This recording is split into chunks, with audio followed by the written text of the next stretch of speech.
দুঃখ প্রকাশ করতেও লাগে এক বিশ্বস্ত আশ্রয়। এটা এমন এক স্থান যেখানে চোখের জলকে কেউ থামিয়ে দেয় না, যেখানে বুকের হাহাকারকে কেউ বলে না নাটক, যেখানে তুমি চুপচাপ বসে থাকতে পারো ভাঙা মন নিয়ে, নিঃশ্বাস কাপড় নিয়ে, যেখানে কেউ এসে তোমার ব্যথার হিসাব চায় না। কিন্তু যদি সেই স্থান না থাকে, তাহলে বুকের ভেতরের চাপা পড়ে থাকে সব আর্তনাদ, কান্না জমাট বাঁধে নিঃশব্দে, হৃদয়ের স্পন্দনে প্রতিটি ধ্বনিতে বেতার শিরক গেড়ে বসে। বিচ্ছেদের জ্বালা তখন আগুনের মতো পুড়িয়ে দেয়, হারানোর কষ্ট তখন চুরির মতো বিঁধে যায়, আর তুমি বেঁচে থেকেও প্রতিদিন একটু একটু করে মরে যাও। এমন একাকিত্ব আসে যেখানে চারপাশে হাজার মানুষ থেকেও তুমি একা, কারণ তোমার ভেতরের কান্না কেউ শুনতে পায় না।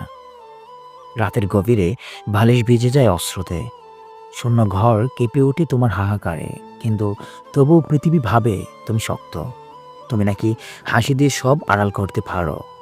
কিন্তু কেউ জানে না তোমার ভেতরটা আসলে একটা ভাঙা ভারী, যেখানে প্রতিটি ইটের ফাঁকে ফাঁকে জমে আছে নিঃশব্দ আর্তনাদ।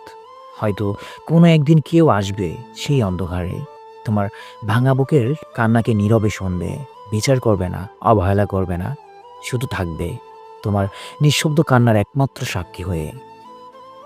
সেদিন হয়তো তুমি প্রথমবার বুঝবে ভালোবাসা মানে শুধু হাসি নয়, ভালোবাসা মানে সেই খাদ যেখানে বুক ভরা কান্না ঢেলে দিয়ে তুমি একটু হালকা হতে পারো।